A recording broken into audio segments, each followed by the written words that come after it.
Welcome back to the Kilo Cave, guys. Here we are at week 10 of 14, and we're going to get into those details and specifics here in just a minute or so. I wanted to first congratulate Coach Adam on a very strong showing at the Under 25 National competition this last weekend held in New Orleans. It was in conjunction with the Collegiate Nationals. And hopefully you guys kind of follow along with him. If not, I recommend that you do so. First of all, he's the Vaughn weightlifting mobility coach, but he definitely has a good, to me, a very good, inspiring and motivational story.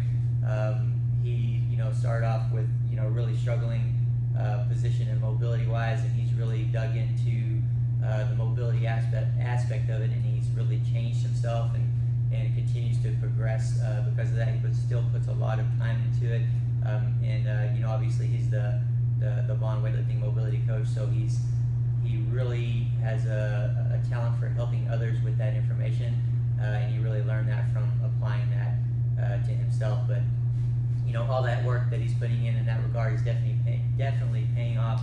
He's continuing to open up more range of motion where it is needed, and he's really done himself a lot of good in improving the quality of his positions, his ability to hold or his ability to create, hold, and maintain better positions, and again, it's really paying off for him. He placed 6th in the under 25 division in the 105 kilo class. So again, 3 big PRs. So again, all that work that's paying off.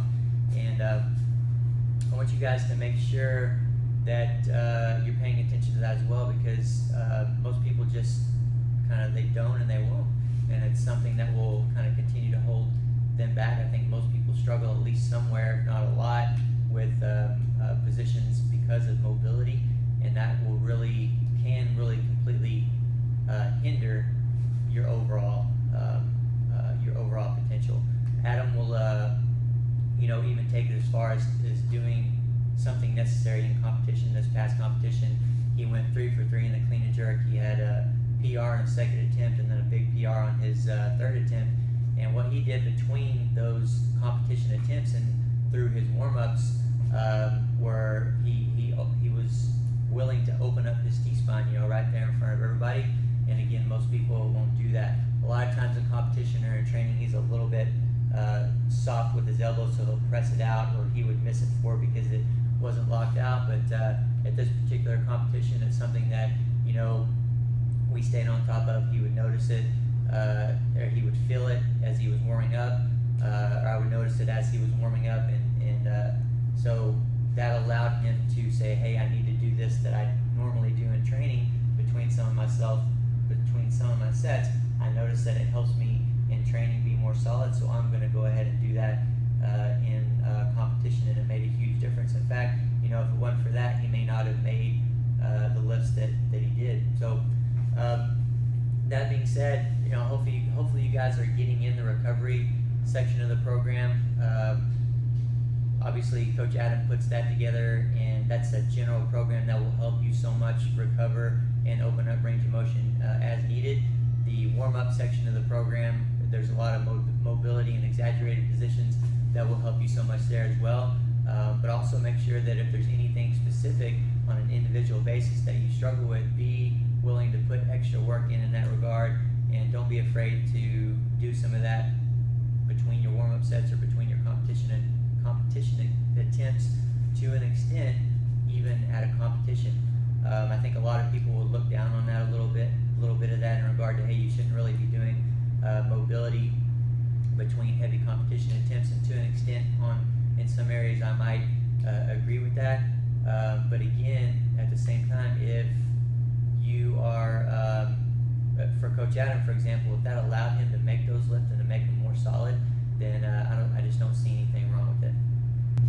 But once again, guys, week 10 of 14, the first thing that I want to reconfirm is the frequency of the full Olympic lifts in the program. You guys are going to see that immediately. You're going to notice a lot of regular snatching and clean and jerking, and I gave you heads up that was coming, but don't think that's a misprint. That's there for a reason.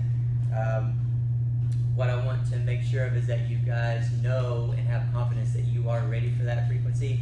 You've been slowly progressed into that with more and more regular snatches and clean and jerks through the last 3 weeks or so, and also the frequency on the squats that you've been doing since the beginning of this cycle. It has led you into that. The frequency of the squats are gonna, or the workload in the squats are going to be down now, and that's going to allow you to be able to sustain and recover more regular snatching and clean and jerking. Now, there is a lot of regular squatting as well, but again, the overall volume in squats are down, so that's going to help you. All that work that you put in is going to help you a lot. We will be pushing the full lifts in this way for about the next 3 weeks, and then you'll have 2 weeks left where you'll still be doing a lot of full lifts, but we'll start to play with numbers and percentages a little bit more there as well. Especially this week where it indicates 80 to 95% snatch, clean and jerk in a front squat, 5 to 10 total reps. Make sure you stick to no more than 95%. That's there for a reason as well. We want to stick there this week to help you again progress into it a little bit more, and then we'll turn you loose more than that in the coming weeks. All right. Some of the squat sets indicate just one set. I think that's in front and back squat, depending on what number of days per week program that you're on.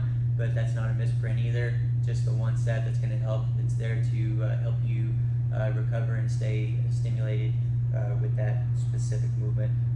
Pause squats for one set on some of those. That's obviously for some good cool down and mobility there as well. Okay. Last thing is I want you to take another look at the squat sequence that you normally do in the warm-ups. I've changed it up a little bit. The support squat hold, rewatch or watch that video for the first time. In the goblet, where there's normally goblet squats, I've changed that to an extended arm plate squat. So you'll hold the plate out, make sure your arms are locked, hold it up, exaggerate it up a little bit to help you warm up and improve that squat position that you're going to be using in any of your warm-ups. But make sure you watch those videos. There's some changes there that are indicated that I want you to make sure and get in and hopefully benefit from as well. If you haven't watched any of the warm-up videos or the recovery videos or the videos that are in the work portion, go ahead and do that. You know, you may think you know exactly what they are, but we may be looking for something a little bit different than what you're thinking or what you've done before. So make sure you watch those videos. Once again, congratulations to Coach Adam. Very strong showing. Hopefully you guys will keep up with his journey. He's doing a great job, and he does a great job for us and for you guys here at Vaughn Weightlifting. And again, hopefully you guys enjoyed the recovery week last week, and